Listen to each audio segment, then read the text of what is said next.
Hello and welcome to my little craft diary where I want to share a little bit about the crafting I do. I haven't done this before, so sorry if I'm being a bit awkward. You can call me Kay and welcome to my channel. I thought I would also share what I'm drinking today. It's a cup of Yorkshire tea, good old Yorkshire tea, in this beautiful yarn mug that my partner gave me.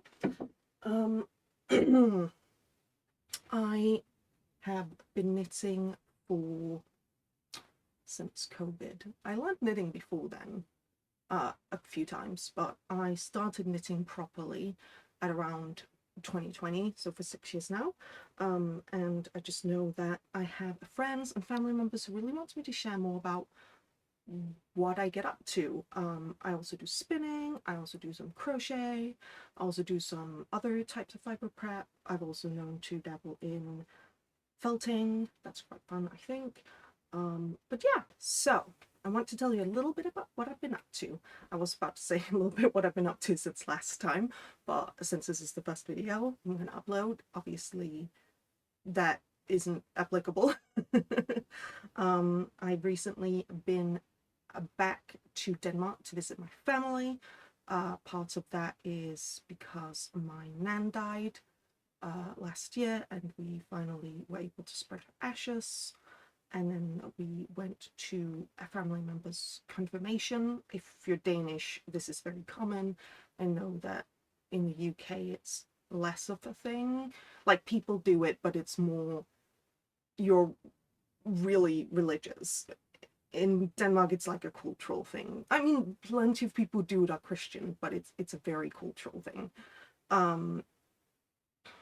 And while I was there, I spent some time and went on a trip to Aarhus, and got to experience some lovely yarn shops. Not every single yarn shop in Aarhus, because they have a lot.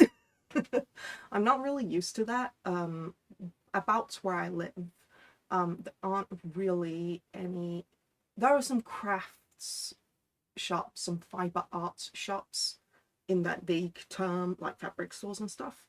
But there aren't like any like super dedicated like yarn shops. I think Denmark's always been a lot better for that, which is a little bit of a shame because the UK has like such a diverse fiber history, especially with wool. So it would be really great to see more yarn shops. So the three I visited were Strikkepinde og den lille zebra, which was really cute and lovely. I didn't pick anything up in there, but I would really highly recommend it. It's super close to the train station, which is probably how you'll get into Aarhus. And it was just super lovely. They had a lot of like Danish brands. They also had international brands, but whenever I'm in a place, I like to try to get sort of local-ish brands. So that was really nice. Then after that, went to a shop called Knitgarn, and that was also really lovely. It's also fairly close. I mean, everything's pretty close to the station, until you want to go to the harbour. That's a bit of a trek. We didn't go to the harbour because we didn't have enough time. There was a lot to see. There were a lot of people there. It was a bit wild. But we really enjoyed Knitgarn as well. And I really liked, they had some of their own yarn, and if I remember correctly, I have terrible memory, they also sold kits, which I'm used to being a thing online, but I don't often see them in shops, especially, again, not here in the UK. Maybe if I lived in London, but I don't, and I don't live near London. I'm not going to say any more than that, but it was really nice to see that. And then the last yarn shop we visited was Garnkisten, which was also super lovely. And had lots and lots of different yarn as well. It was really cozy. And I picked up a few things from that, which I'm going to show you in a moment. Or I picked up. My mum kindly paid for me for just a little bit. which was very kind of her. Then we obviously went for some food, and we went to a board game shop called Bau's Cigar. They have chains around Denmark. They have, I think, 2 shops maybe in Aarhus, and then 1 in Odense, and then like 3, 4 in København of like different things. They don't just do board games; they do all sort of nerd culture things, and it's a really great shop to go into if you want to grab all the board games you want to play and can't afford to buy, which, you know, me and my partner love to torture ourselves with that. So not a surprise that we enjoyed that, but we didn't pick anything up. We were being very, very good, I think. We also went for some lunch at a lovely little cafe called Galore. Pronouncing it like that, it'll make sense. I'll put it up on the screen, but it'll make sense why I'm pronouncing it like that. I think they're trying to do a pun on galore, but yeah, it's spelled Danish. Sort of, it's super good food, like really, really tasty, and not Copenhagen prices, I would say. Which is always a plus, I think, because Copenhagen's really expensive for food. So we really enjoyed that. We went into some charity shops, and my mum bought a really lovely top. And then after that, we went to Aarhus, or the Aarhus Art Museum. It's a really beautiful place. Absolutely loved it. We watched we saw a lot of installation art. It's a really big museum, and we didn't have that long. We weren't staying in Aarhus, we were staying somewhere else on Jutland, and we had to get the train back. So it was kind of important that we caught the train. And if you know anything about the area currently, they're doing a lot of rail work. So the train service is a little bit all over the place, up near Aarhus. So we had to make sure we got back. It's a really huge museum. I don't think even if we'd had all day, we wouldn't have been able to see all of it. We'd have gone crazy. But we went to the installation arts area. I don't know. I think a lot of people find installation art a little bit weird, but I really enjoy it. I think I enjoy that, like, I can walk and chat through the art, and like I'm in the art. And also just there's so much going on. Like, people are up to all sorts when it comes to installation art, I think.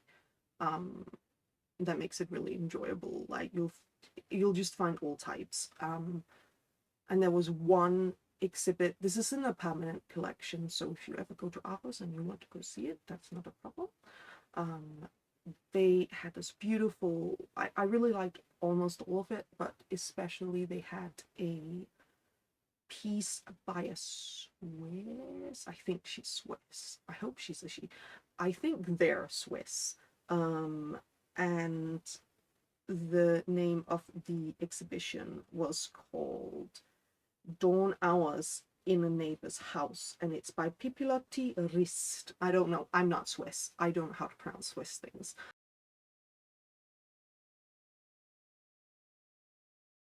Hello from the future. My SD card decided it needed to eat some of my footage. So that's a great start. Luckily, it was the shortest clip, so it's not the end of the world, but I thought I'd just go and refilm that so that you all didn't have to have a weird, odd clip that didn't make any sense missing. If it wasn't there, it would be a bit weird. So I would be talking about my acquisitions. That's it. That's where we were.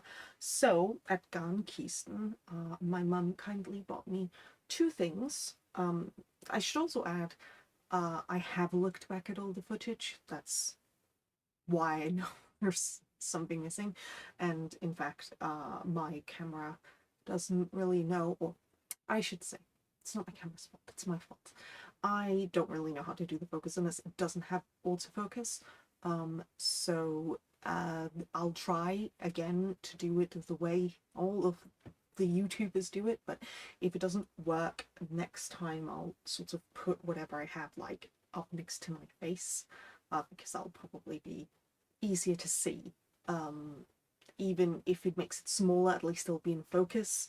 But yeah, when we were in Garnkisten, my mum got me this yarn from a designer that is new to me. We'll see. Does it work if I put it in front of my face?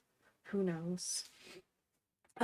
By Design Club, and it's their duo Silke Merino, which is 35% silk and 65, I can't do maths, percent wool, and it is spun by a somewhat local spinner called, I have it in my notes, Henriksens Uldspinneri, which is in Skive, which is in what we call Midtjylland, in the middle of Jutland, and what, maybe an hour and a half around this area from Aarhus. So I like to pick up local yarns, because I have what is to me too much yarn, and my sort of justification for buying yarn now is, well, it needs to be special, so it needs to be local, it needs to be something I can't just grab in any other shop easily. So this is it. It's a nice sort of sea foamy color and quite thin, so at some point I'm going to knit a summer top. Might not be this summer, might not be in summer, but I will knit it and it will be a summer top. The other thing I bought is these, not I bought, my mom bought, I'm so sorry, but I picked up, is these cute little, I have two of them, but I can't find the other one right now, little needle stoppers. They're little sheep. I haven't had needle stoppers before, but I have a terrible tendency when I knit on metal needles that my stitches they just slip off. I transport things and then I pick them up and half the stitches are just off the needles. So some good cute little needle stoppers is good. I did have some at one point, but I can't find them anymore. They weren't cute, like they were just basic. So I'm happy that I have some that are cute, but it's good to have something just in general if that's useful for you. Yeah, those are my only two acquisitions.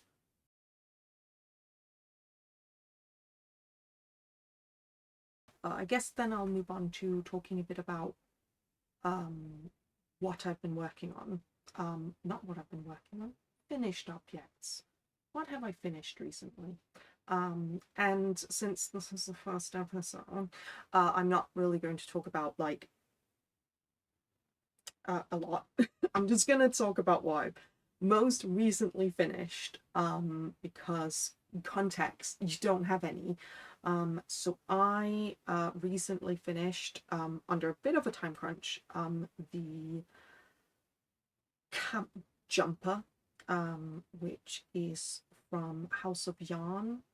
I forget what the designer's name is. I'll put it up, but it's House of Yarn is a Norwegian brand.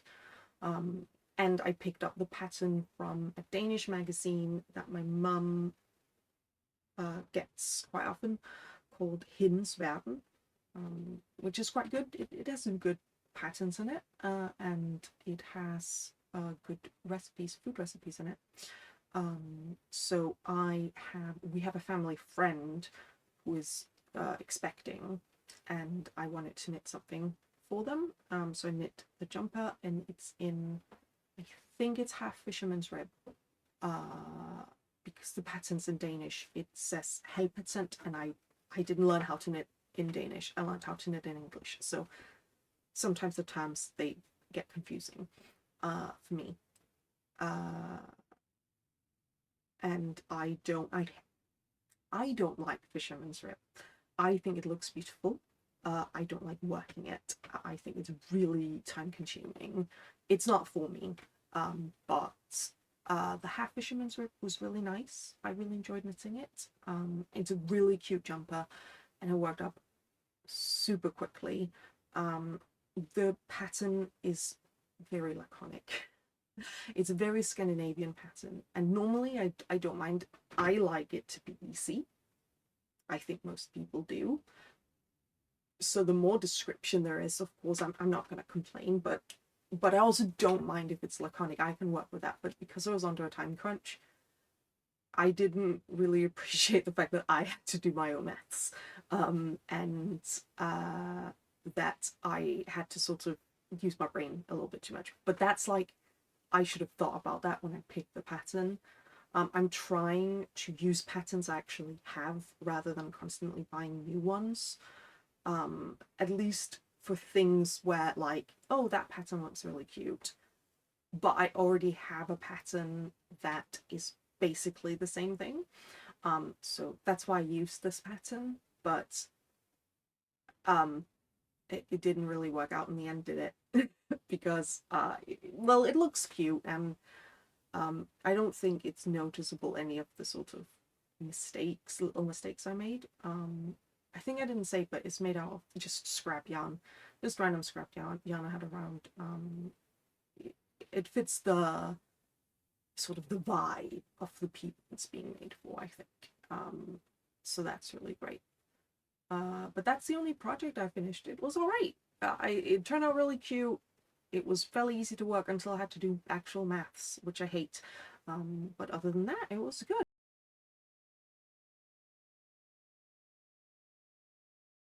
Let's have another sip of this. Yes, that's nice. Next, I want to talk a little bit about what I have on my needles. Currently, I have a lot going on.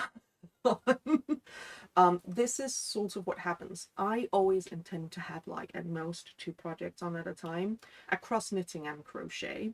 And then people have babies, and people ask me for things. And sometimes I do those things. It depends. Like if they're like, can you knit me this dress? I'm like, well, yeah, but not now. But yeah, it gets, I just start throwing projects on my needles, and it's dumb of me, but I do it. And it is, you know what, it is what it is. Those are the choices I've made. So I have a few to talk about. The first is a jumper I've worked on for a while. I can show you how far I am without dropping every single stitch for the sleeve. It is this is how far we've gotten. This is the Plumetis, I hope that's how it's pronounced, by Julie Dubreux, or Julie Knits in Paris. She's French, and I don't know how to pronounce French names. I can do the Scandinavian names, not the French names. And the pattern is available, I think it's available on Ravelry as a singular pattern, but otherwise it is available in issue 40 of Pom Pom magazine, which you can still get digitally. And I knit this, main body color is in, I think it's called Popping Candy.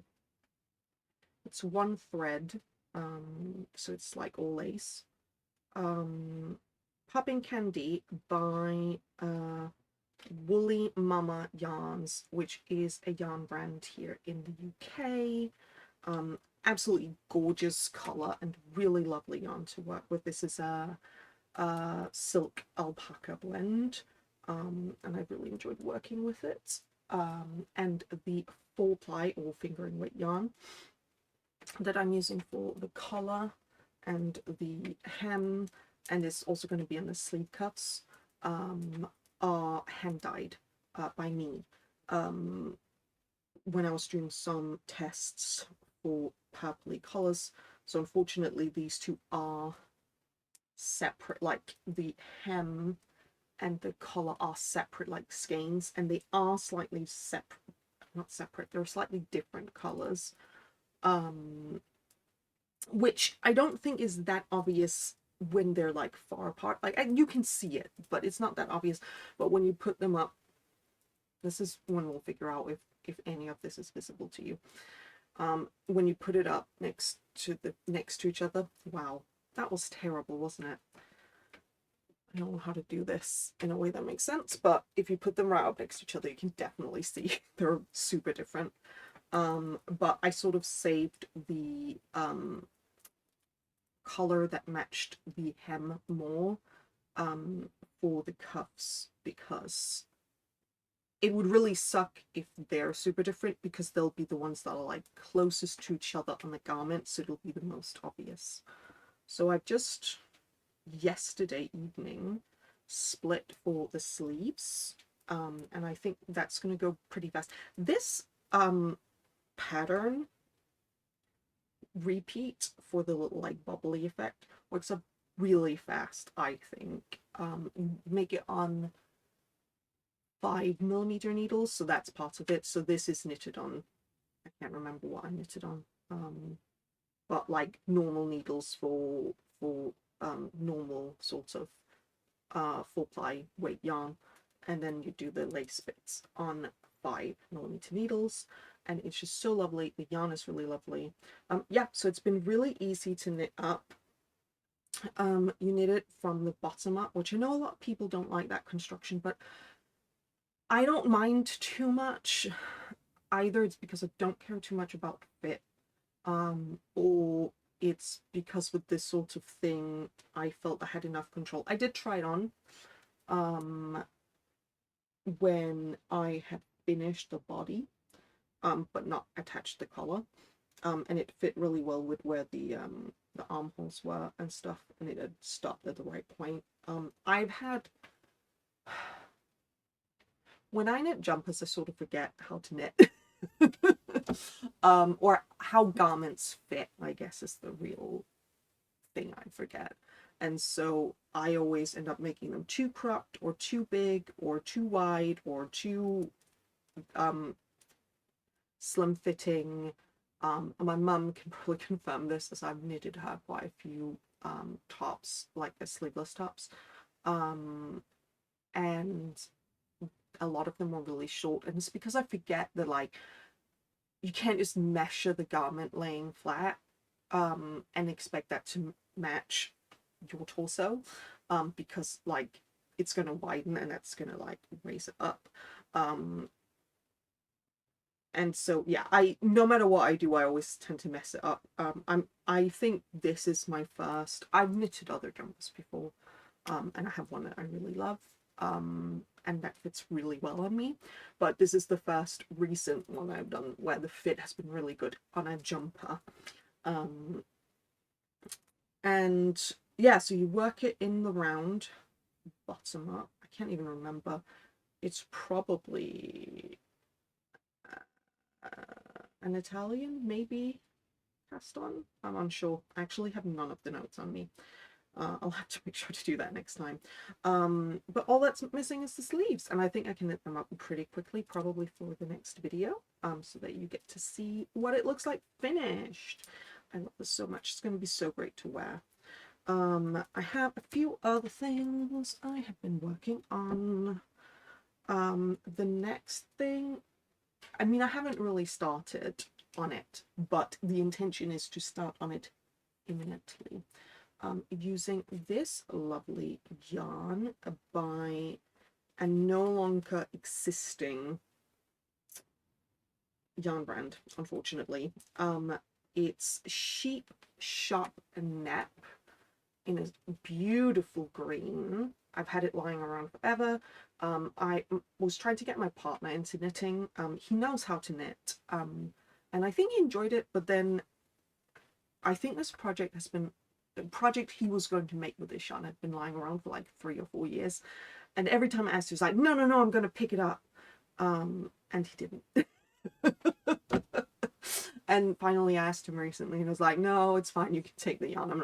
I'm not actually gonna finish it. Like, I want to, but it's not gonna happen. And I think it's hard to sort of accept that. But I'm really proud of him for doing that. And it's by it's from Wensleydale Long Wool, which unfortunately they don't exist anymore, which is a real shame. They did a really, really good wool wash. And their yarn is just super lovely and very I wouldn't say rustic, but I just sort of like this sort of heathered neppy look. And it's a neppy look without acrylic neps in it. So a lot of yarn with neps in today have acrylic neps, which makes them easier to put in, as far as I understand. And I totally get it, but I'm trying really hard not to get acrylic yarn, because obviously if I buy any acrylic yarn, the world's going to end. I'm the only one who affects climate change, of course. That's my own, anxiety talking.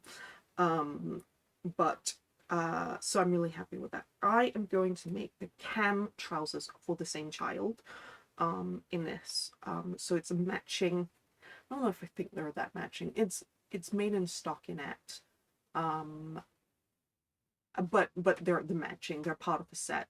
Trousers for the jumper I made. And this is a toothier yarn, so it's not like a baby yarn, but I'm hoping that because of how the fit is and how I'm going to make them, and because it's 100% wool, I'm hoping they're not going to use it until like winter, which means they're probably going to give the baby leggings or something like leggings. I know nothing about babies, okay, like really nothing, but I hope they will give them long undergarments underneath if they worry about it being itchy. To me, this isn't itchy at all.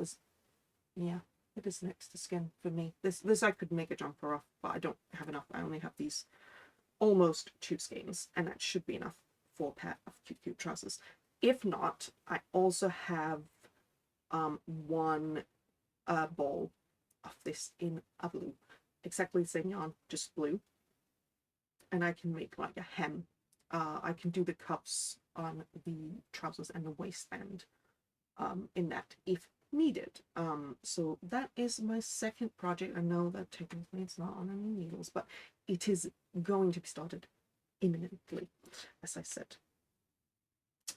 Then I have a long-term project. It's in here somewhere. This should be really quick to knit up. I don't know why I'm spending so long working on it. This is a shawl for my mum.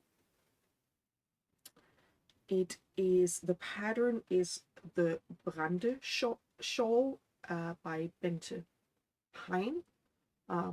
And we bought a kit for it when we were in Silkeborg last year. We went to the National Museum in Silkeborg, not National Museum, but the Silkeborg Museum, where they have Troldmanden and Ekvilpien, which are 2 bog bodies. We love a good bog body in Denmark. And they had these kits, and my mum really liked it. She really liked the yarn, and I said, well, if you pay for it, I'll knit it for you. This is such an easy pattern. It's just garter stitch, and then you do these sort of ribbing detail with this sort of peekaboo, that's what I would call it, peekaboo contrast yarn. And it's super easy, very meditative. I really need to pick it up again because it works up so quickly once you just get started.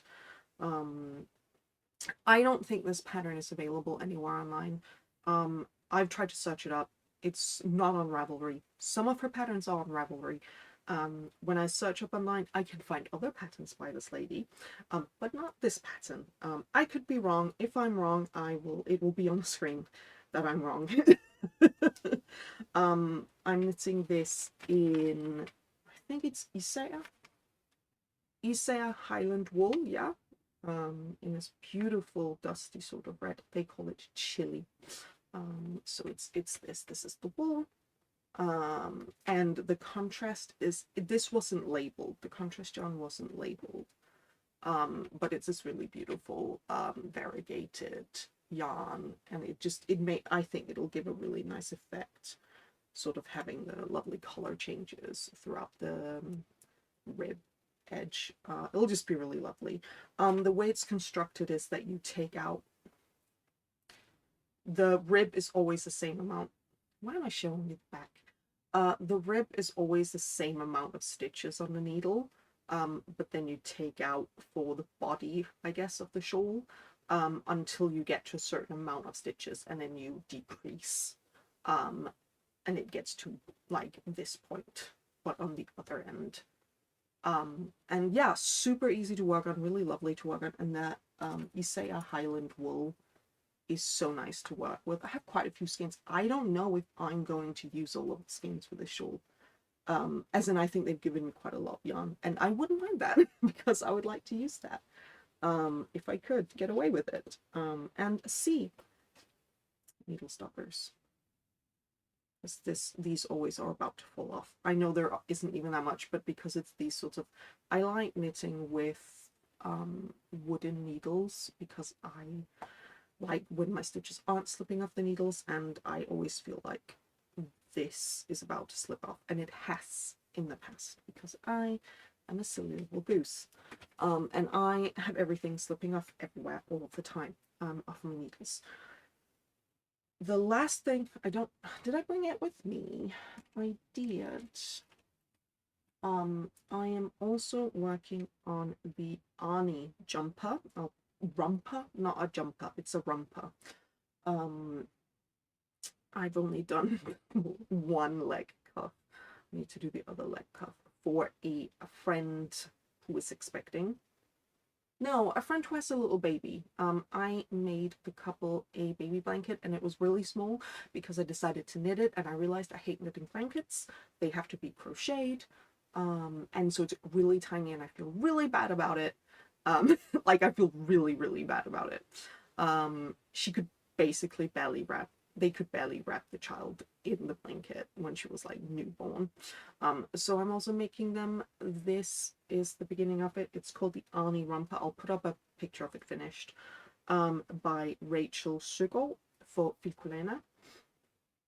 I'm not knitting this in Folklore though. I had some leftover from some project, I can't remember, some drops, baby merino, in this beautiful dark blue, and I don't know if I put the other one. Yeah, I did put the other one in there. Sorry for the crinkling if you can hear that. And this like ice baby blue. And their child is a girl, but I hope they don't care. I hope they're not color essentialists about their children, because that is what I had, and it's the right amount for the project. I've already made the romper once for somebody who is expecting in some other colors, and it was really easy. It worked up so quickly, and it is really stinking cute. I love it. Again, really easy to work up, really easy to knit. You knit it from the bottom up, so you make each cuff. I'm making them on separate needles, because the other thing you can do is put it on waist yarn, but that's just, I don't see the point in that. So I have two needles, the same size. So you knit one on circulars. You can also do them on DPNs, of course. I don't have any DPNs, and I am not talented enough. I haven't learnt to use DPNs yet, so don't really want to test that out for me. So yeah, you do both cuffs and then you join them together and working around for the body.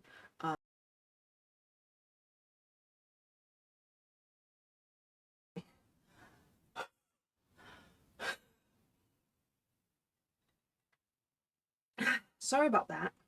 Postman came by to deliver a parcel for a neighbour. So where were we? I'm a little bit winded. There's a lot of stairs and I'm asthmatic. So yeah, the Arni romper. I'm gonna keep calling it a jumper, weren't I?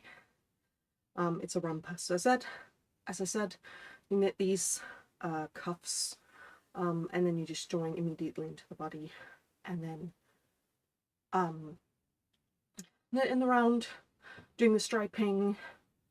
On the other one I did the jogless join, which makes the stripes look nicer. In theory, I don't know if I'm doing it wrong or I just need to practice it more. It looked nice enough, but I don't know if it would look worse if it didn't do it, but it doesn't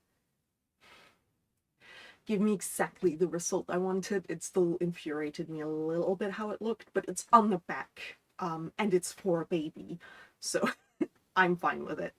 And then you work it flat, and then you make the straps. I think that's how it goes. I can't remember. I'm not good at remembering these things. But yeah, super easy and really fun to work. And I mean, the Drops Baby Merino is fine to work with. I find it's a bit splitty sometimes. Maybe it's just me. I don't know. You tell me. Do you think Drops Baby Merino is sometimes a splitty yarn? I do, but the colors are lovely, and it's a superwash, which I try my best to stay away from superwash because, again, obviously, I'm the only one who affects whether we're going to die from global warming. But it is a really good yarn to use if you need to wash your garments. If you need to wash your garments in a machine, or if that's what you prefer to do, certainly superwash is really great for that. And I think when you are making something for someone else, and especially when that someone else is a baby, it can be a really good idea to get superwash or acrylic, because the parents don't have to fuss about if the child has gotten the clothes really dirty, with, oh no, I have to hand wash it and hand soak it. You can just dump it in the washing machine and not worry about it. And I think that's just nicer for everyone involved. I wish there was an easier way to go about it, but there isn't. It's just how it is. Yeah.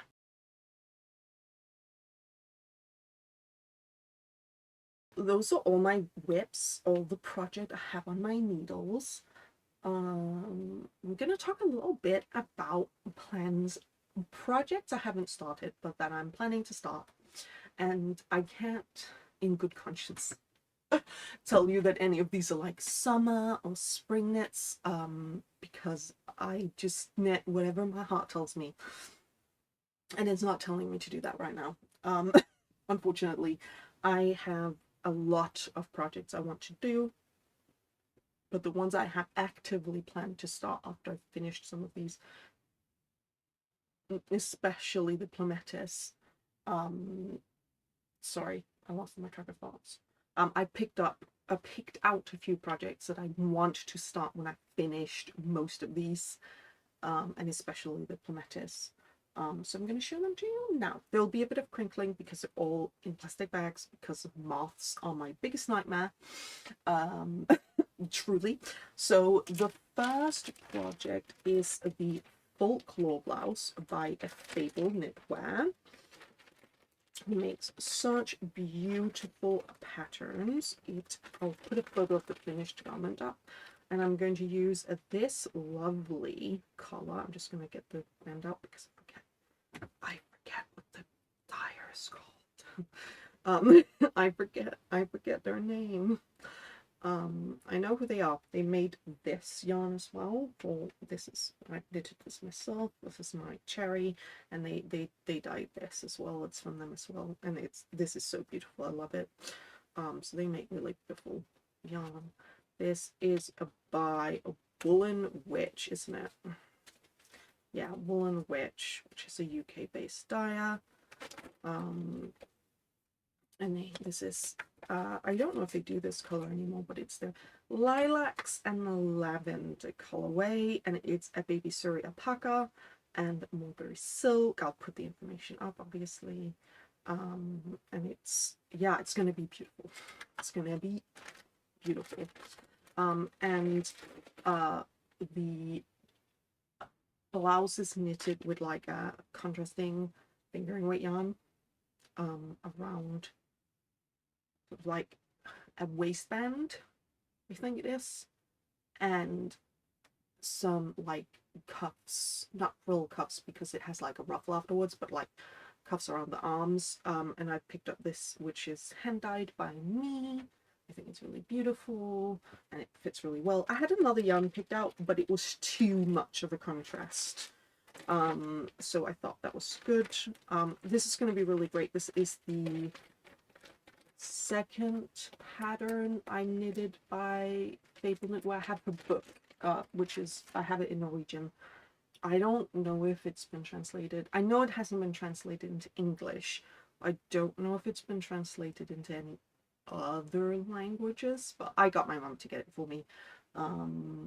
And I really like her patterns. I really like how they're written.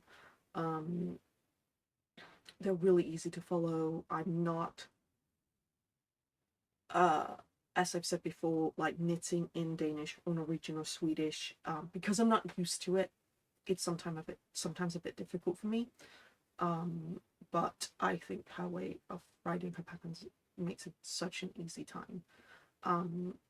Really, really enjoy it. And the only problem I had with the last one was that I did the thing I said. It was the Ithilien vest. I think it was the Ithilien vest. I had this really beautiful yarn for it, and I absolutely loved the wet vest, but part of it was probably that I got bored. Not the fault of the pattern, just the you know when you really want a garment and you just want it to be finished. So I definitely made it too short. I kept measuring it and being like, yeah, that's long enough for measuring it like flat on myself, not thinking when you put it on that's gonna be smaller. So it's a bit short. I can still wear it, it still looks cute, but it's a bit too cropped, so I would like to knit it again, and make it actually like a length that I like. So I need to remember to do that with the full blouse, and not do that again because that would really suck. The other project, sorry for the twinkling, that I also have planned is I'm gonna do Meadow Moon by, I forget her name. She's a really big designer too. Well, I'll put the name up. I didn't write it down for myself in my notes, and I haven't written it on my little bag, but I have had that pattern for like ages. She, like years ago, she's probably had sales since then, but she had years ago a really, really good sale on, and I was like, I can pick up one pattern. And I picked up the Meadow Moon because I thought it was really cute, and now I'm finally gonna make it, and it's definitely not a spring or summer knit, and I don't really care. And it's knit using 2 different colors, and I'm going to use this as the main body color, this beautiful green I'm going to talk about because both are dyed by the same dyer. This beautiful green, and it is a mohair silk. And then the contrasting color work is going to be in this beautiful plummy red purpley color. Absolutely love it. And it is both by Pigment and Ply, which is one of my favorite dyers. Hi, yarn. Beautiful. Like truly, Pigment and Ply makes some of my favorite colors, and I have to actively not go on her website because I want to buy everything. She's a British yarn dyer, an artist, and just beautiful yarn. This is from her, if I remember correctly, which I think I do. I don't have the ball band for this one. It's probably inside the ball. I don't have a thing. I can't easily cake them up, which would make it easier for me to get out the ball bands. But I can't cake them up very easily, so they do get made into balls. But it's from, she did a Witcher collection, so it's from that, and at least one of them is called a Mørktabbrake, which I think is the thing from the books. And gotta be honest with you, my partner's read all the books. I haven't. I want to. The plan is to do that. I have an incredibly long to-read list. So it's on there somewhere. I have so many books I want to read. I have played the games other than the first one. You don't have to play the first one, it's fine, don't worry. Don't really have to play the second one either, even though it's my favorite. But Witcher 3 is a really, really good game, and I think more accessible than the first two. And I watched I watched season 1 and 2 of the show, and then I was like, this isn't for me. But I can't remember what it's died like. I can't remember what the Murktafbrake is. I don't think it's something that turns up in the games. Otherwise, fake gamer, I guess. But they're just beautiful colors. Again, sorry for the crinkling. Just beautiful, beautiful colors. So I'm really going to enjoy making that as well. Though it's not a summer knit, I'm probably going to sweat my way through it. And then lastly, have some of this beautiful black. I think it is Alpaca one by Isager. I have like in a bowl and in a cake-ish sort of thing. As you can see, this has been ripped. As in, I frocked a project. I had made a hat for my late nan, and it was too small. I think there was a miscommunication going on in general with that, where I knew I should probably just make it a normal hat size. But my mum and my nan kept being like, well, her head is really small, so you need to make it a small hat. So I made it a small hat, and then it was too small. So I took it back, and I unraveled it, and I think I want to make a top. I think I want to make it's by Jessie Maed Designs. My secret summer crop. I have one underneath here. I'm not going to show it, but I've made one and I really enjoy it, and I wish I had more of them. They're a really good replacement for store-bought camisoles, which I really want, because my store-bought camisoles tend to get ripped really quickly, and I like, if I'm not wearing a bra, I like wearing camisoles, and to be honest, I don't wear bras very often anymore. So that's my other plan, and I think that's going to be nice as sort of a summer knit. It's alpaca yarn, so it's going to be warm, but it's not going to be like too warm to knit on. And it's a top, so it's not going to be carrying around like 5 skeins of mohair, which is warm on the hands, to be honest. So that's going to be really enjoyable. I have a lot of projects that I want to do. I have plans for almost all of the yarn I own, because I got overwhelmed with all of my yarn and how I didn't have projects for them, and they were all the yarn was in different places, and that was too much for me. But I'm not going to show you everything. These are the 3 that I'm like actively queuing up for when I finished some of my current whips. Yeah.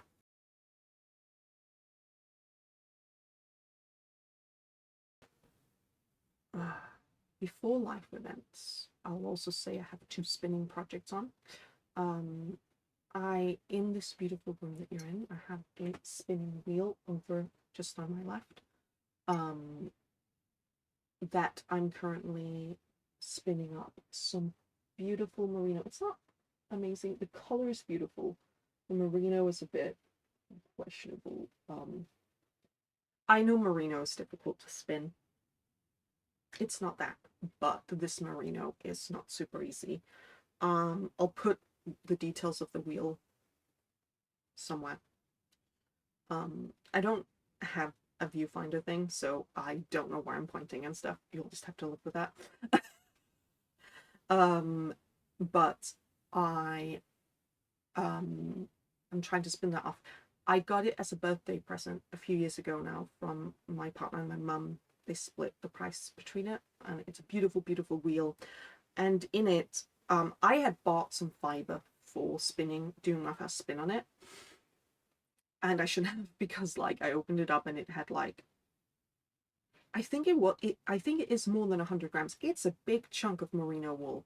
wool fiber, and it's in this beautiful coppery color, and it's just not the nicest to spin with, but I am persevering through it. But I will be honest, I have like been putting it aside a little bit.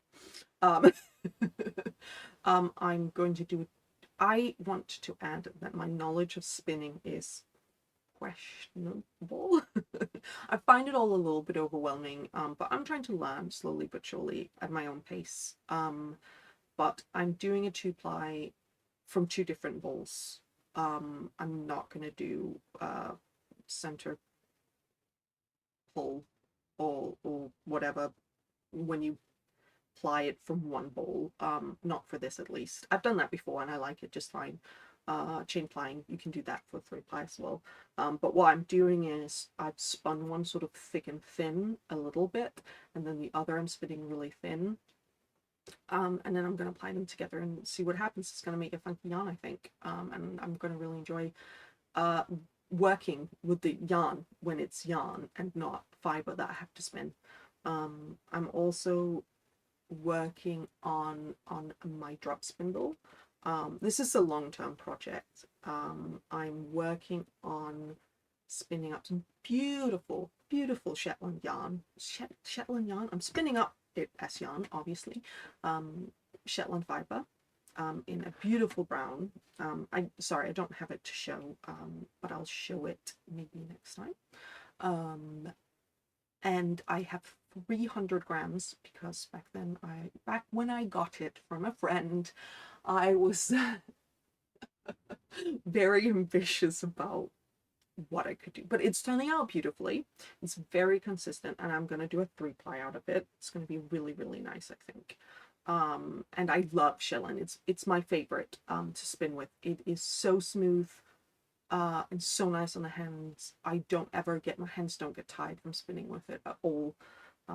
So yeah, those are the other 2 things I'm working on. Is there anything else? I'm working on a crochet blanket as well. This is one of those like long-term in the background projects. I'm making the Battenberg blankets, and we're so close to finishing all of the colorful squares. So the way the Battenberg blanket works is you make these tiny little crocheted granny squares, and it's called a Battenberg because it looks like a Battenberg cake, where you have interchange, you have what's it called? You put all the little granny squares together at the end, and it goes like one colorful, one white solid color. You can pick a different solid color. I'm probably going to do white, and then a colorful one. But it's you're going to do a join as you go when you've done all the colorful squares, which makes it quicker, easier for you to do. I haven't gotten to that stage yet, so they're all just, I just have bags full of these tiny little squares I've made up of mini skeins. I will probably show it more properly next time. I don't know if I have any. Oh, I do. Sorry for the crinkling.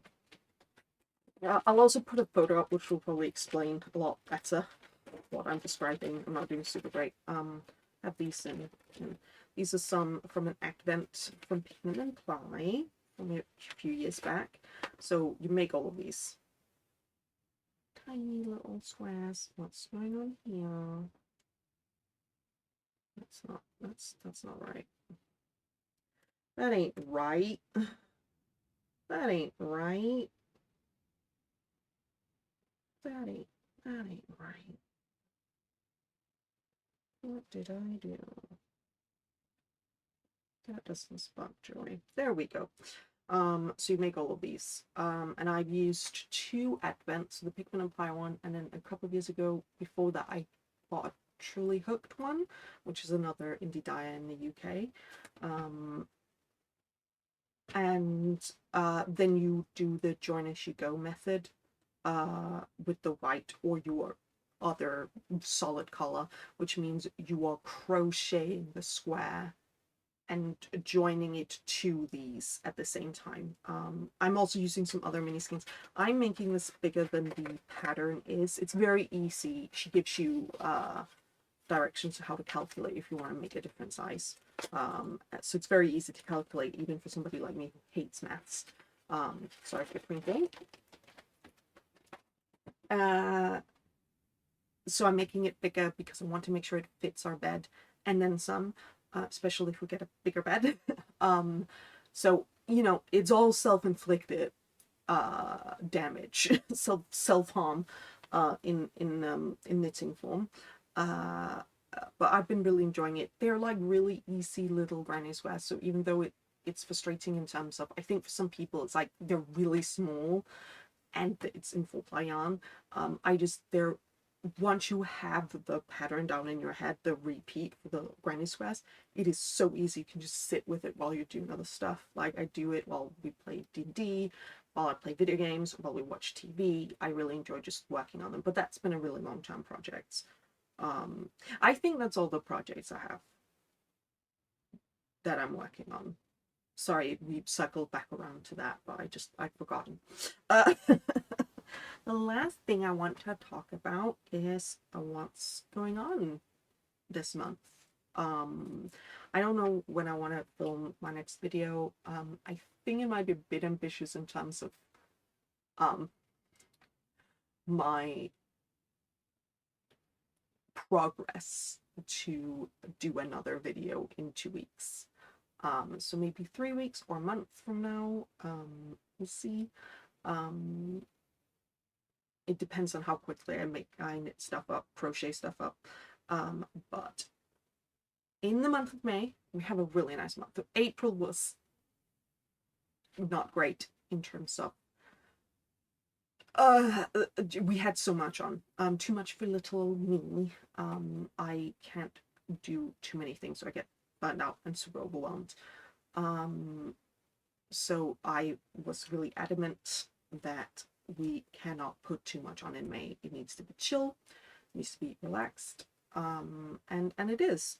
So we're going to visit some family that hasn't been planned yet. It's my partner's family, so he's in charge of figuring that out himself. We are going to visit a friend who lives fairly nearby to us, and that's going to be really lovely. But they are also going out of the country for work, so we need to sort of plan it around when she's not here, not here, when she's actually home, because otherwise it's going to be difficult to visit her. And then at the end of the month, we are going to the UK Games Expo in Birmingham. My partner, we're really proud of him. He has been so lucky, or not lucky, he has been privileged to be invited to the publisher speed dating events. So UK Games Expo is for board games and like tabletop role-playing games. It's the biggest one in the UK as far as I'm aware. And they do a few like corporate events, and my partner, after a lot of encouragement, submitted one of his games to the speed dating event, and he got accepted, and we're so proud of him. Like, we're really proud. He's worked so hard for this, and no matter how far he gets, I think we take it as a win that he's even gotten one of his prototypes accepted for that. And it's going to be so cool. So we're going to go do that and look at board games, obviously, and tabletop role-playing games, and just fingers crossed that he does amazing and that all of them fall over themselves wanting to publish his little game. We're really hoping for that. But besides that, I don't have a lot on this month, which I'm really happy with. I enjoy not having a lot going on. It's the TISM, you know? It's the TISM. It's how it is. I can't have too much happening at all times. And certainly not after the election results. You know, take care of yourselves. It ain't great out there right now. I think we all sort of know that. But all we can do is be there for each other and for ourselves, especially if you're a minority, if you're marginalized, if you're disabled. I'm disabled in multiple ways, and it's important that you help others, but it's also important that you make sure that you look after yourself. Because you can't like help others if you're in a bad place yourself, I think. If that makes sense. I mean, you can, but if you're doing really poorly, it's really hard to have any energy to do better for others. And so I think that's really important. Just take care of each other. And yeah, I think that's where I want to end things. To say, anyone who's watching this or not watching this, you're all amazing. Please take care of yourself, take care of your loved ones, take care of each other, create a beautiful and better world. And I'll see you when I next see you.